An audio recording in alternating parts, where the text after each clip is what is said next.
Puji Tuhan, salam sejahtera dalam kasih Tuhan kita Yesus Kristus. Betapa indah lagi pertemuan hari ini, sebab kita dapat bertemu bersama-sama untuk dengar firman Tuhan. Persiapkan hati kita yang terbaik, supaya kita bisa diberkati dengan firman Tuhan pada hari ini.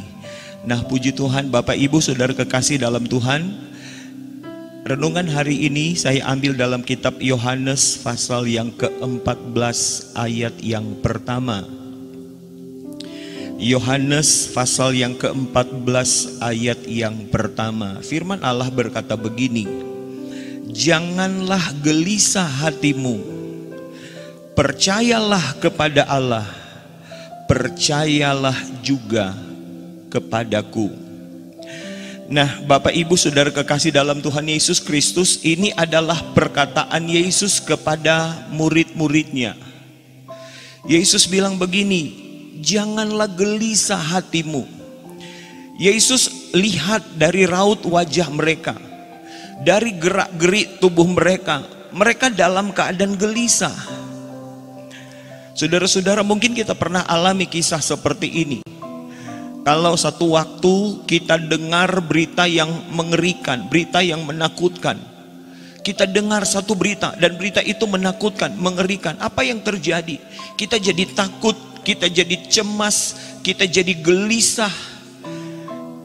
Ketika kita takut, gelisah dan cemas, kita bukan diam, tapi itu nampak di wajah, nampak di gerakan tubuh dan lain-lain sebagainya.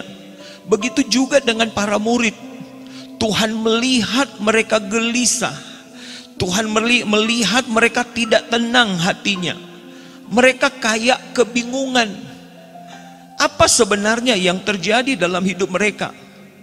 Karena Yesus mengucapkan kata-kata yang bagi saya, kata-kata yang menakutkan bagi mereka. Mungkin selama 3,5 tahun mereka hidup bersama Tuhan, ini adalah kata-kata yang paling ngeri. Ini adalah kata-kata yang paling menakutkan. Sehingga ketika Tuhan mengucapkan kata-kata ini, mereka jadi takut, mereka jadi bingung, mereka jadi cemas, mereka jadi gelisah. Dan Tuhan bilang, janganlah gelisah hatimu.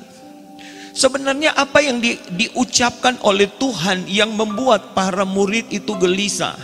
Kita lihat mundur. Kalau tadi kita baca Yohanes pasal 14 ayat 1. Sekarang kita mundur, kita lihat Yohanes 13 ayat yang ke-33. Yohanes pasal yang ke-13 ayat 33. Perhatikan, ini kata-kata Tuhan yang membuat para murid itu gelisah. Tuhan bilang begini kepada mereka, "Hai anak-anakku, hanya sedikit saja lagi aku akan ada bersama kamu. Kamu akan mencari aku. Dan seperti yang telah kukatakan kepada orang-orang Yahudi, ke tempat aku pergi tidak mungkin kamu datang. Demikian pula aku mengatakannya sekarang kepada kamu." Tuhan bilang, "Hai anak-anakku, hanya seketika saja lagi aku ada bersama-sama dengan kamu." Kira-kira kalau saya pakai bahasa sehari-hari, kira-kira Tuhan bilang begini, sekurang hitung jam kita ada di Ngoni. Tidak lama lagi kita akan tinggalkan Pangoni. Kita akan pergi ke satu tempat. Dan ketika kita pergi ke satu tempat, kemana kita pergi? Ngoni tidak bisa pergi di situ. Saya sebut tadi, ini adalah kata-kata yang paling menakutkan, paling mengerikan yang pernah didengar oleh para murid selama mereka ikut Tuhan. Yaitu Tuhan bilang, "Sondak lama kita semua saya tinggal Pangoni."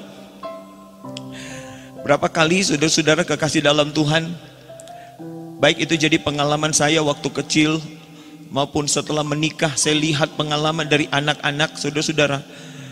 Berita yang paling menakutkan, kata-kata yang paling menakutkan yang didengar oleh anak-anak adalah ketika anak-anak itu nakal atau ketika anak-anak itu berkelahi, maka mama atau papa bilang begini, "Kita mau tinggal Pangoni." Sekalipun mereka dalam keadaan nakal atau dorong bakalae, saudara-saudara, tapi waktu orang tua bilang, "Kita mau tinggal Pangoni," itu kata-kata yang paling mengerikan. Dorang akan berhenti banakal, dorang akan berhenti bakalae. Karena apa? mau ditinggalkan oleh orang tua. Sumber kehidupan yang memelihara hidup mereka. Begitu juga kisah dalam ayat ini. Mereka jadi gelisah, mereka jadi cemas, mereka jadi tidak tenang karena Tuhan bilang tidak lama lagi Tuhan akan pergi ke satu tempat dan tinggalkan mereka. Tempat di mana mereka pergi, tempat di mana Tuhan pergi, mereka tidak bisa pergi ke tempat itu.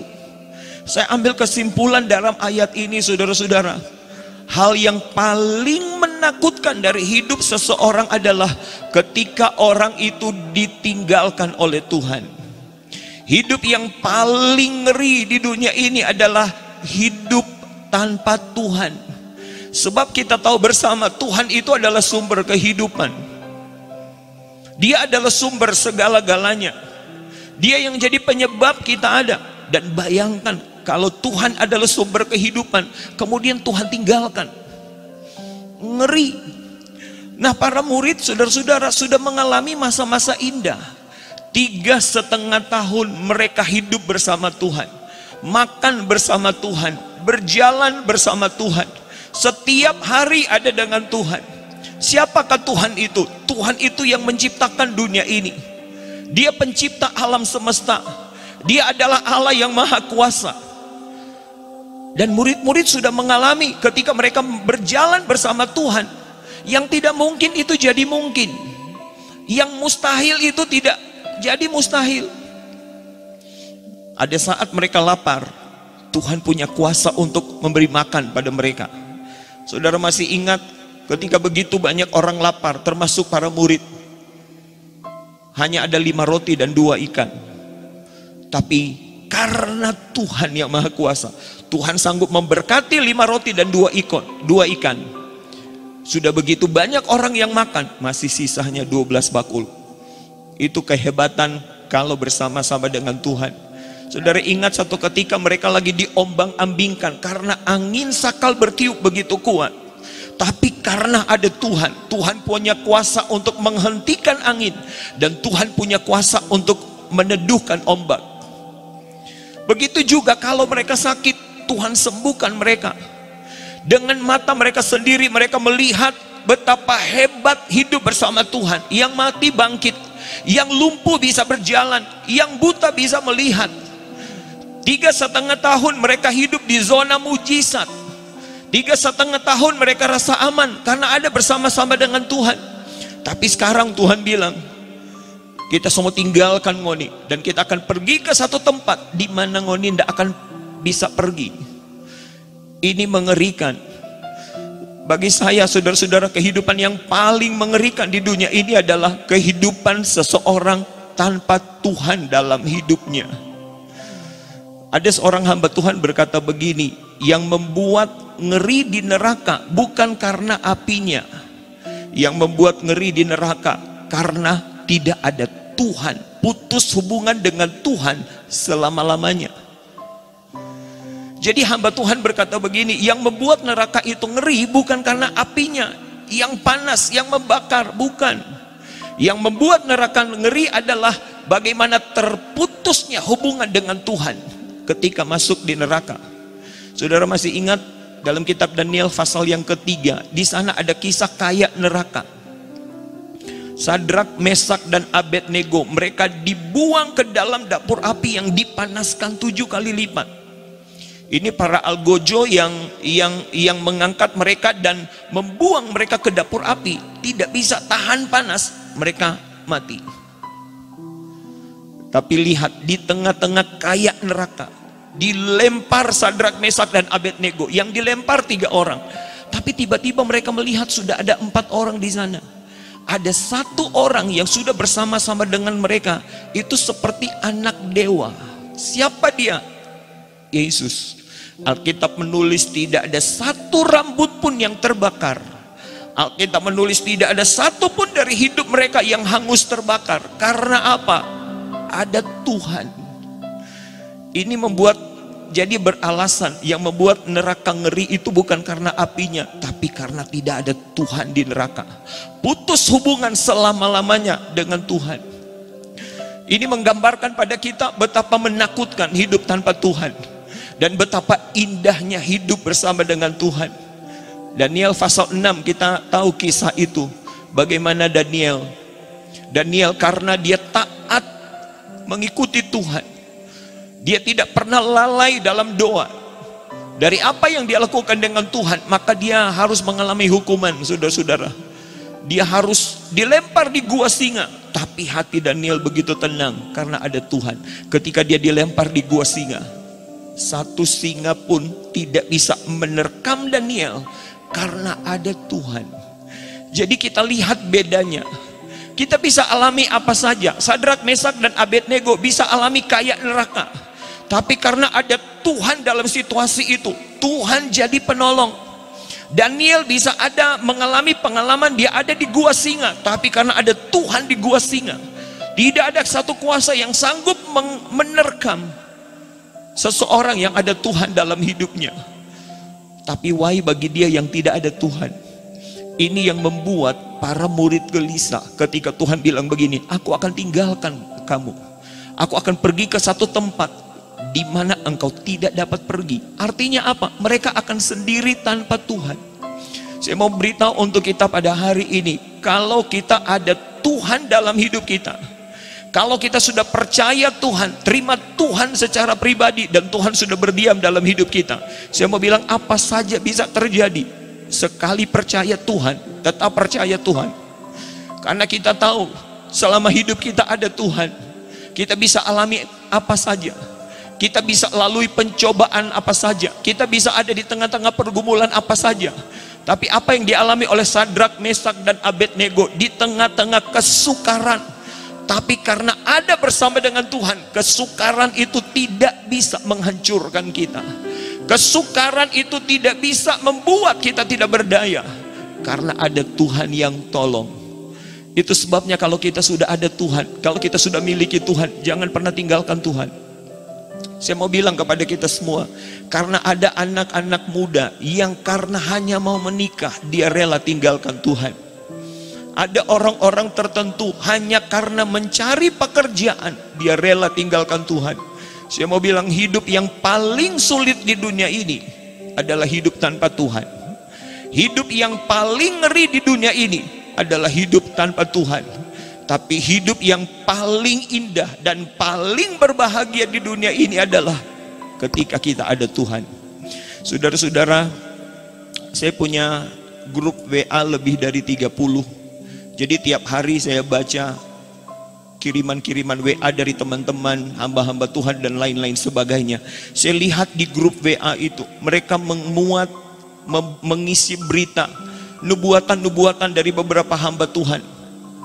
Ada yang baru-baru saya baca, ada hamba Tuhan yang bernubuat, Tuhan bicara kepada hamba Tuhan ini, bahwa corona yang sementara melanda dunia ini, sehingga dunia ini mengalami kesulitan, ini sebenarnya sementara membawa dunia ini pada masa kesukaran yang lebih lagi. Corona ini belum seberapa kesukarannya dibandingkan dengan kesukaran-kesukaran yang akan dihadapi. Dunia ini akan mengarah sampai kepada pemerintahan antikris. Dunia ini akan mengarah sampai kepada masa yang sukar, di mana antikris akan berkuasa. Makin lama makin sukar, makin lama makin susah. Hidup manusia akan menderita. Tapi dengar baik-baik, selama ada Tuhan dalam hidup kita, Tuhan akan jadi penolong. Tapi wahai bagi dia yang meninggalkan Tuhan, wahai bagi dia yang jauh dari Tuhan, wahai bagi dia yang tidak punya hubungan pribadi dengan Tuhan, pengalaman dari para murid itu bisa jadi pengalaman cuma dengar berita sekecil apapun, begitu cepat untuk cemas. Cuma dengar berita sekecil apapun, begitu gampang sekali untuk gelisah. Tapi hidup yang ada Tuhan, ketika kita menghadapi masalah, persoalan secara manusia, memang kita bisa gelisah pada awalnya. Tetapi beberapa detik kemudian Tuhan akan bekerja, Tuhan akan bergerak. Kita akan merasa kita tidak sendiri. Kita rasa ada Tuhan dan ada pengharapan. Kalau ada Tuhan, ada pengharapan. Kalau ada Tuhan, ada pertolongan. Kalau ada Tuhan, ada jalan keluar. Hari-hari ini banyak orang akan gelisah kayak murid-murid. mendengar berita-berita yang menakutkan. Tapi dengar baik-baik, selama ada Tuhan, kegelisahan itu akan hilang. Sebab Tuhan akan memberikan pengharapan. Bersama Tuhan segala sesuatu bisa. Nah, saudara kekasih dalam Tuhan Yesus Kristus, karena Tuhan tahu hati mereka gelisah, maka Tuhan lanjutkan perkataan Tuhan yang memberikan pengharapan. Itu masih dalam pasal 14 dalam kitab Yohanes. Tapi kita lihat itu dalam ayat yang ke-16. Yohanes 14 kita lihat ayat 16. Yesus bilang begini, untuk menghilangkan kecemasan, kegelisahan di hati mereka, karena mereka akan ditinggalkan oleh Tuhan. Yesus bilang begini dalam ayat 16, aku akan meminta kepada Bapa, dan Ia akan memberikan kepadamu seorang penolong yang lain, supaya Ia menyertai kamu selama-lamanya. Waktu Yesus berkata, aku akan tinggalkan kamu sedikit waktu lagi, dan ke tempat aku pergi, kamu tidak bisa pergi ke situ. Gelisah hati mereka. Tuhan bilang begini, aku akan pergi kepada Bapa, aku akan sediakan tempat bagimu, dan aku akan minta kepada Bapa untuk kirim penolong, untuk kirim seorang penolong. Kenapa Yesus pakai kata seorang? Karena murid-murid belum bisa mengerti tentang Roh Kudus.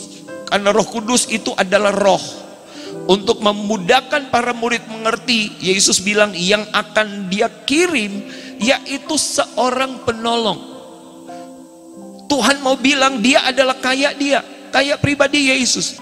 Adalah satu pribadi yang sama seperti Yesus, yang punya kasih sama seperti Yesus, yang punya kuasa sama seperti Dia, yang punya kemampuan sama seperti Dia, dan yang Dia mau kerjakan sama seperti Yesus, yaitu apa? Sebagai penolong.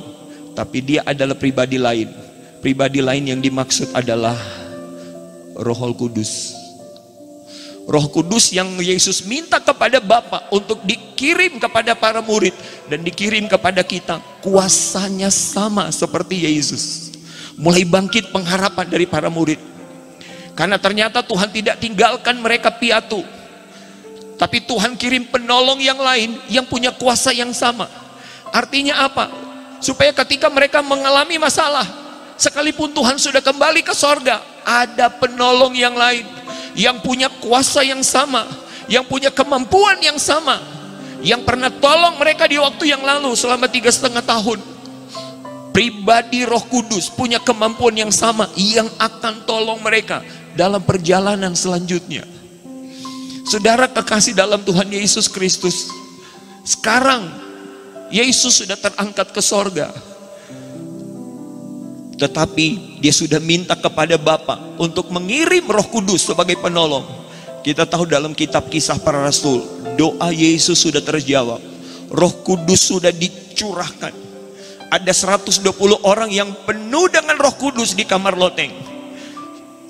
Dan saya percaya setiap hati yang rindu akan kepenuhan roh, dia akan mengalami kepenuhan roh. Ketika kita percaya kepada Tuhan, maka Roh Kudus Dia berdiam di hati kita. Tapi itu tidak cukup.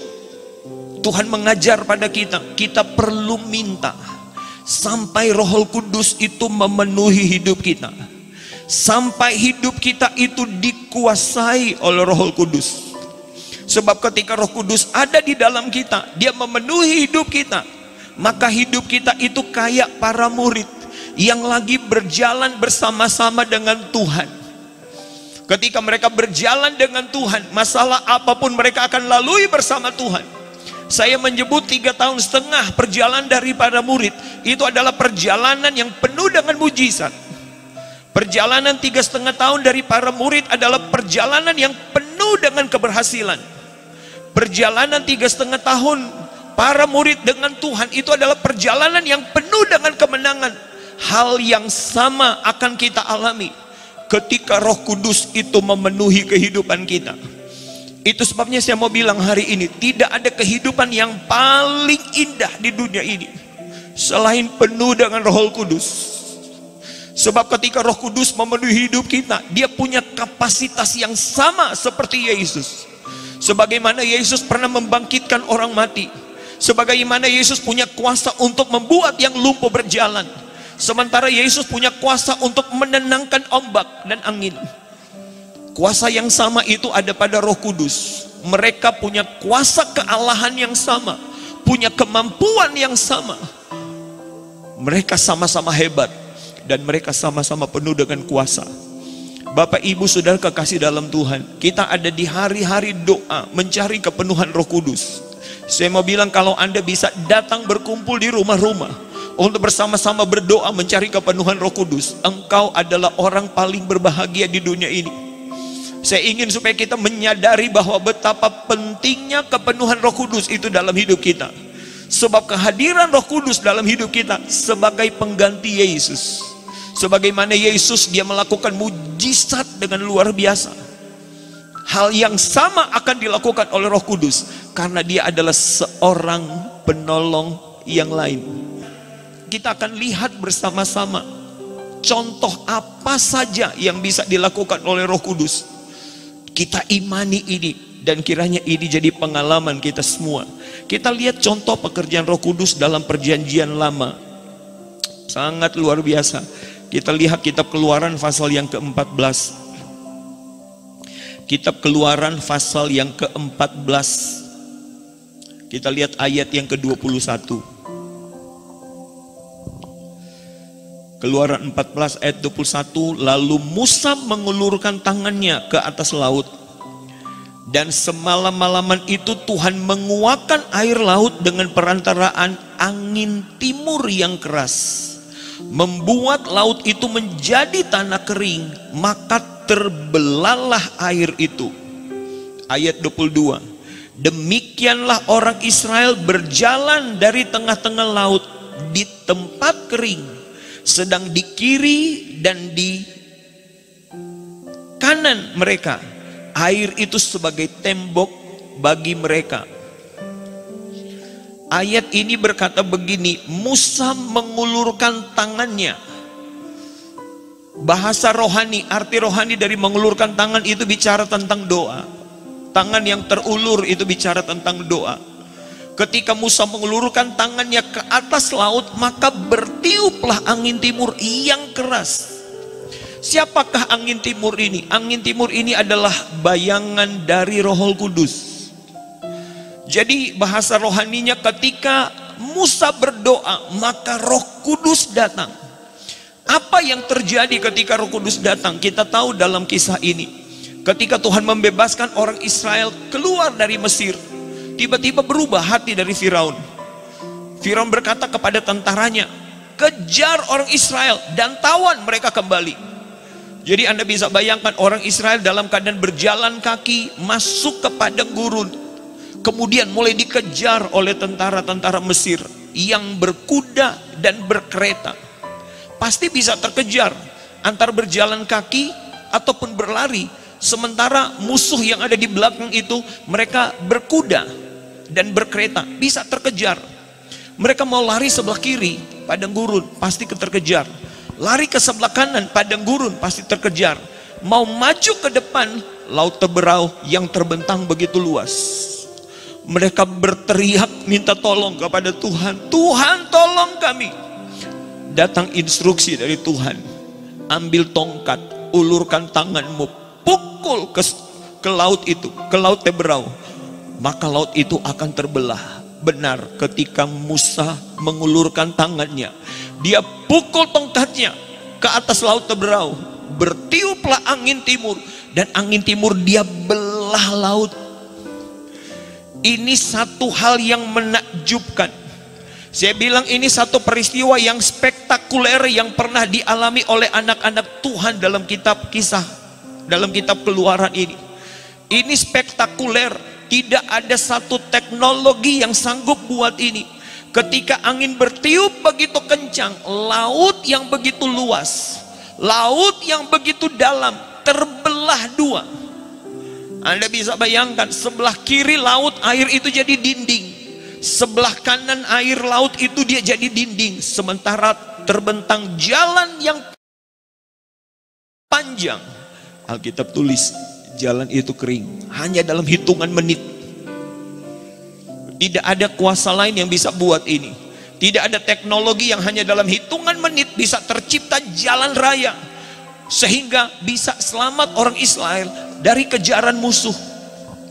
Mengajar pada kita, saudara-saudara, satu waktu ketika kita mau lakukan sesuatu, kemudian kayak tertutup jalan, kita mau lakukan ini, pintu-pintu tertutup, kita mau buat ini, segala sesuatu tertutup, kita sudah berusaha dengan usaha ini, tetapi semua tertutup. Ingat dalam kisah ini, dibutuhkan tangan-tangan yang terulur, dibutuhkan tangan-tangan yang terlipat dan berseru kepada Tuhan. Saya percaya sebagaimana pengalaman dari orang Israel ketika tangan Musa terulur, itu bicara tentang doa, maka Roh Kudus mulai bergerak, Roh Kudus mulai bekerja. Itu yang kita percaya, doa membuat Roh Kudus bekerja.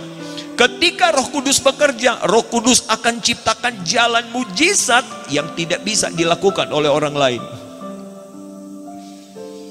Haleluya, haleluya. Ini yang dimaksud oleh Yesus, penolong yang lain. Dia punya kuasa yang sama seperti Yesus, yang bisa melakukan apa saja.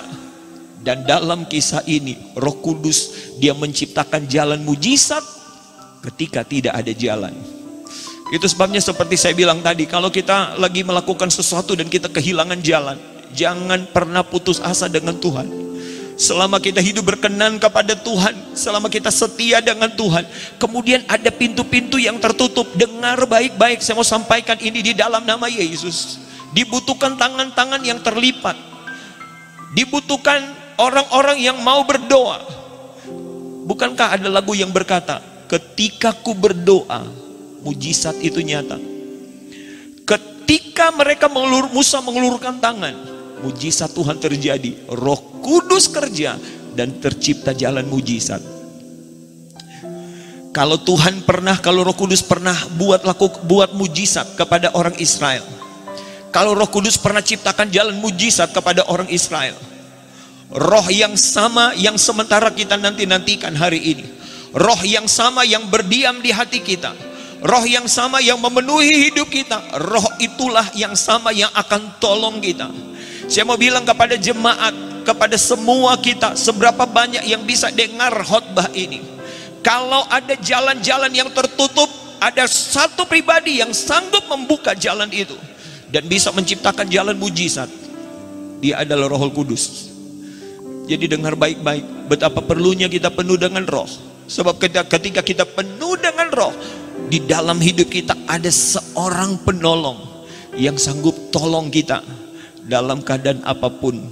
Kemudian kita lihat contoh yang kedua, masih dalam kitab Keluaran. Kita lihat pasal 17. Saya pernah khotbah ini beberapa yang lalu, tersentil ayat ini, kisah dari orang Israel. Tapi kita baca dulu satu ayat. Keluaran 17 ayat yang ke-6. Keluaran pasal 17 ayat yang ke-6, firman Allah berkata begini, maka aku akan berdiri di sana di hadapanmu di atas gunung batu di Horeb. Haruslah kau pukul gunung batu itu, dan dari dalamnya akan keluar air sehingga bangsa itu dapat minum.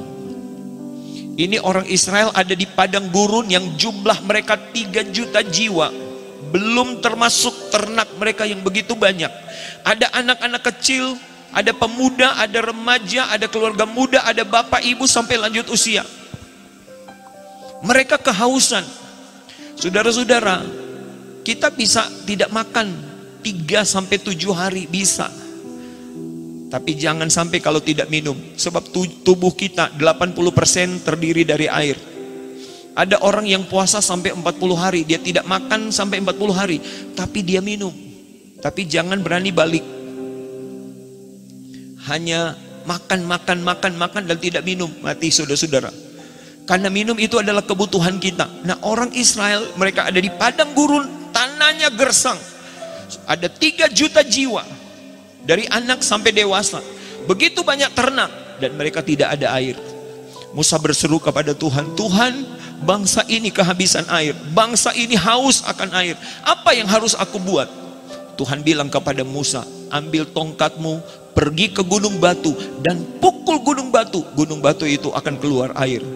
Betul, ketika Musa ambil tongkatnya, dia pukul gunung batu. Ketika dia pukul gunung batu, mujizat terjadi. Gunung batu itu mengeluarkan air sehingga 3 juta jiwa bisa minum. Para ternak bisa minum. Artinya apa? Gunung batu jadi sumber jawaban bagi persoalan orang Israel ketika ada di padang gurun. 1 Korintus pasal 10 menerangkan pada kita siapa sebenarnya gunung batu itu. 1 Korintus pasal yang ke-10 ayat yang ke-4 berkata begini.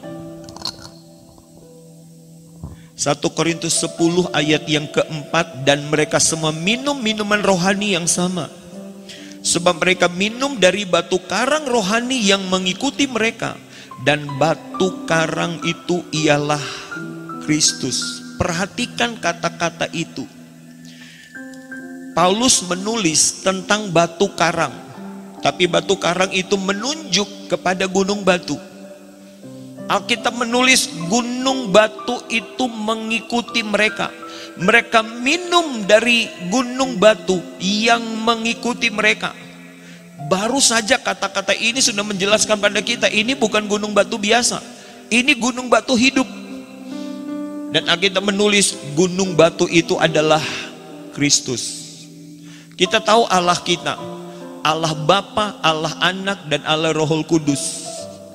Allah Bapa namanya adalah Tuhan, Allah Anak namanya adalah Yesus, dan Allah Roh Kudus namanya adalah Kristus. Jadi ayat ini bilang batu karang atau gunung batu itu adalah Kristus. Gunung batu itu adalah Roh Kudus. Roh Kudus dia sudah ada di padang gurun untuk tolong orang Israel. Alkitab berkata gunung batu itu mengikuti kemanapun orang Israel pergi. Gunung batu itu kayak punya kaki, dia berjalan. Untuk apa? Gunung batu itu selalu hadir di tengah-tengah orang Israel untuk menjadi jawaban bagi semua persoalan, semua masalah orang Israel. Dan di perjanjian baru diterangkan gunung batu itu adalah Roh Kudus. Anda lihat kehebatan dari Roh Kudus. Dia sudah menolong orang Israel di tengah padang gurun. Dia sudah menjadi sumber jawaban bagi semua persoalan dari orang Israel ketika di padang gurun. Karena orang Israel 40 tahun beredar-edar mengelilingi padang gurun, dan gunung batu itu mengikuti mereka. Gunung batu jadi jawaban bagi semua persoalan. Di zaman kita, gunung batu yaitu Roh Kudus, dia bukan mengikuti kita. Kita sudah baca tadi. Dia akan bersama dengan kita dan dia akan diam di dalam kita. Kalau Roh Kudus pernah berbuat perkara hebat kepada orang Israel ketika mereka punya masalah di padang gurun, dan Roh Kudus jadi jawaban bagi semua masalah mereka di padang gurun. Roh yang sama akan tolong kita di akhir zaman ini. Kita kayak ada di padang gurun dunia ini. Kita akan berhadapan dengan begitu banyak masalah. Kita akan berhadapan dengan begitu banyak persoalan. Tapi selama ada Roh Kudus dalam kehidupan orang itu, dia ada jawaban, dia ada jalan keluar, dia ada penolong untuk tolong dalam masalah apapun. Itu sebabnya firman Allah untuk kita pada hari ini. Jangan pernah kita kehilangan, jangan pernah tidak ada Roh Kudus dalam hidup kita. Jangan pernah tidak penuh dengan Roh Kudus dalam hidup kita. Selalu penuh dengan Roh. Hari-hari ini kita ada dalam doa mencari kepenuhan Roh Kudus. Cari dia, temui dia, minta dia memenuhi kehidupan kita. Dan saya bilang tadi, orang paling hebat di dunia ini adalah kalau Roh Kudus memenuhi kehidupan orang itu.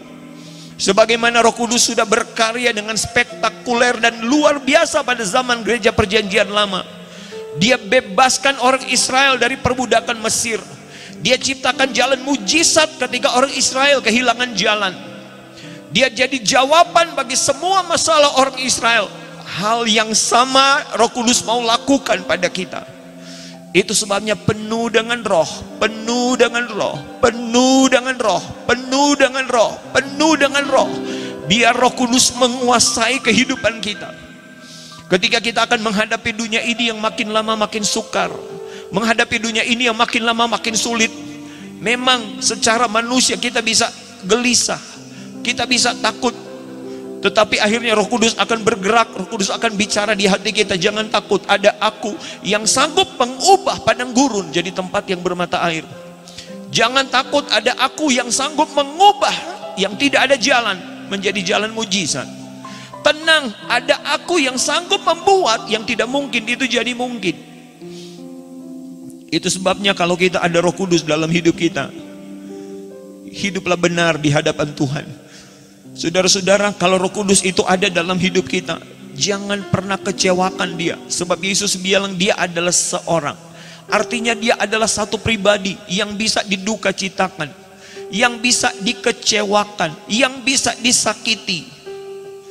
Itu sebabnya kalau Roh Kudus ada di dalam kita, dia mau jadi penolong dalam hidup kita.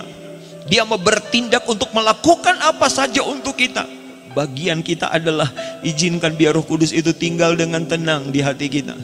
Izinkan biar Roh Kudus itu berdiam dengan indah dalam hidup kita.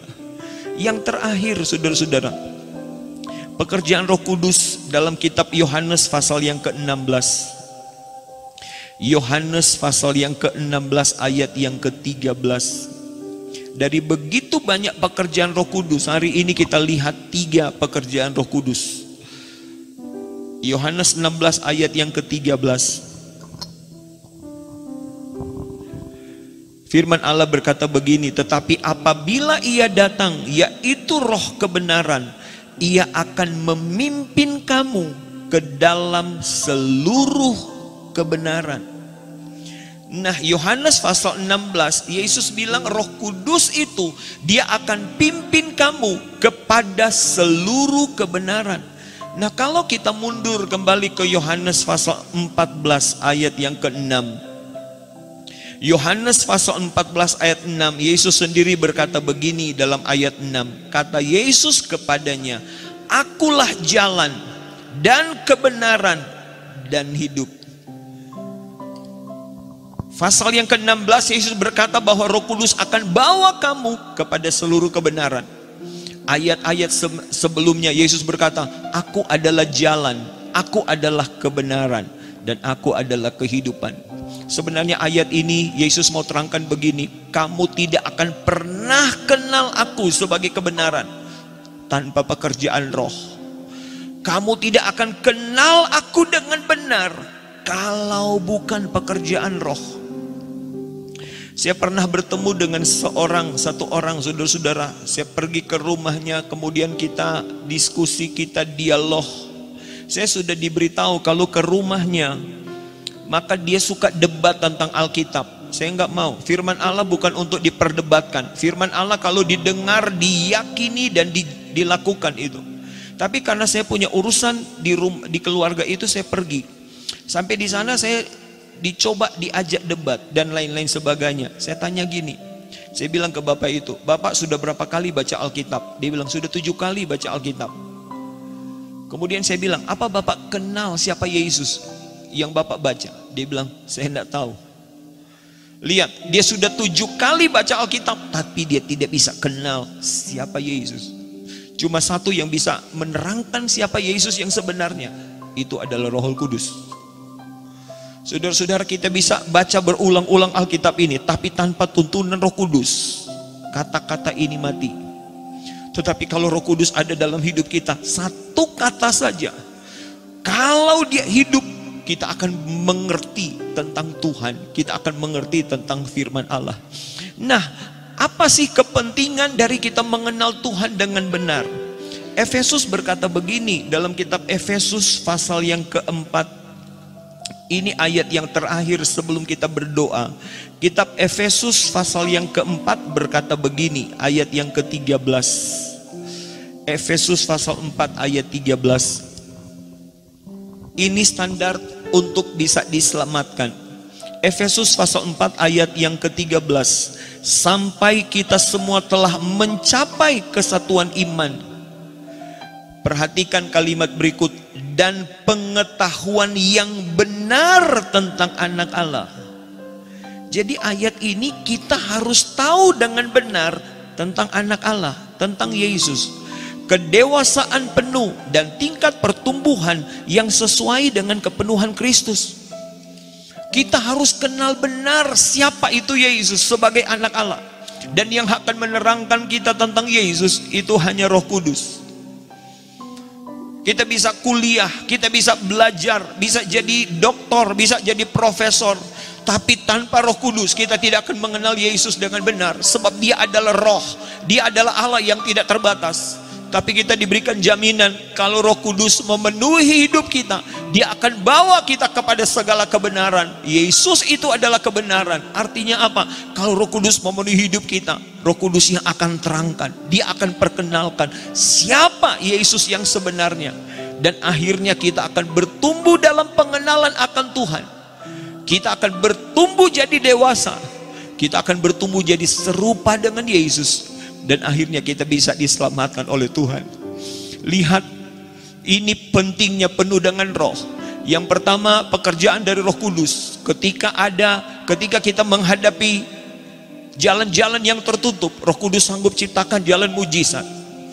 Ketika kita punya masalah di tengah-tengah padang gurun dunia ini, Roh Kudus jadi jawaban bagi semua persoalan. Dan lihat ayat yang terakhir. Pekerjaan dari Roh Kudus, dia akan perkenalkan Yesus pada kita. Sampai kita kenal benar tentang anak Allah. Sehingga kita dapat bertumbuh makin dewasa, jadi sama seperti Yesus. Tidak boleh tidak. Untuk tidak penuh dengan roh, harus penuh dengan roh. Harus penuh dengan roh. Harus penuh dengan roh. Ini kesempatan bagi kita hari-hari ini. Kita ada dalam doa untuk mencari kepenuhan roh.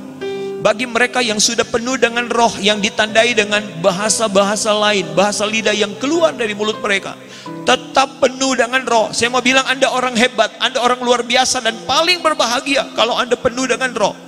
Tapi jangan kecil hati yang belum penuh dengan roh. Sebab Tuhan berjanji semua daging dia akan kirim, dia akan penuhi dengan roh. Yaitu daging yang lembut, hati yang lembut, hati yang haus, hati yang rindu, hati yang lapar. Janji Tuhan, dia akan kasih kepenuhan roh itu. Itu sebabnya di doa-doa ini cari, minta, datang dalam kerinduan sampai Roh Kudus itu memenuhi hidup kita.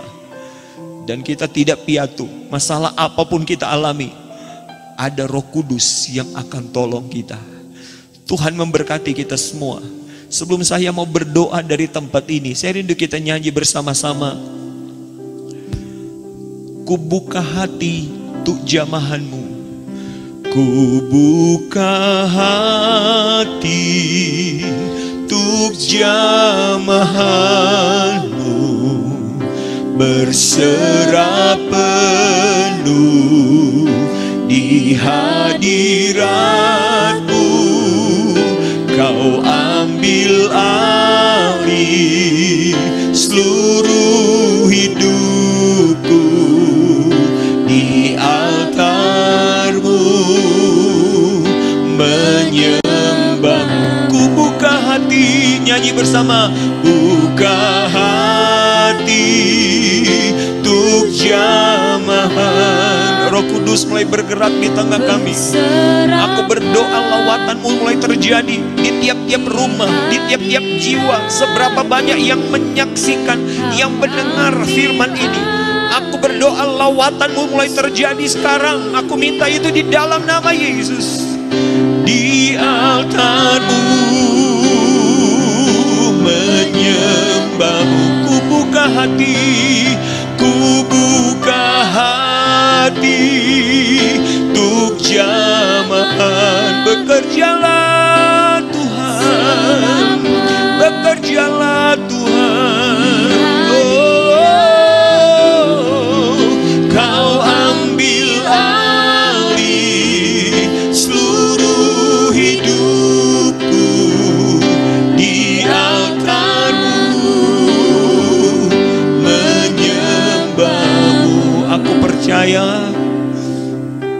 ketika rohmu disampaikan, firmanmu disampaikan, maka rohmu akan bekerja dengan luar biasa. Aku minta kepadamu Bapa, setiap orang yang mendengar firman ini, lawatanmu terjadi. Aku minta dalam nama Yesus. Aku berdoa, mulai penuhi tiap jiwa-jiwa dengan rohmu. Aku minta hari ini di dalam nama Yesus, janjimu untuk memenuhi kami dengan rohmu itu mulai terjadi, mulai penuh, mulai isi kami hari ini lagi limpah dalam nama Tuhan Yesus. Engkau kenal tiap hati yang merindukan kepenuhan. Engkau tidak pernah menunda waktu. Engkau selalu punya waktu yang terbaik untuk memenuhi kami. Kami sangat perlu Engkau. Kami tidak dapat hidup tanpa Engkau. Penolong yang lain memenuhi kami hari ini lagi dalam nama Tuhan Yesus.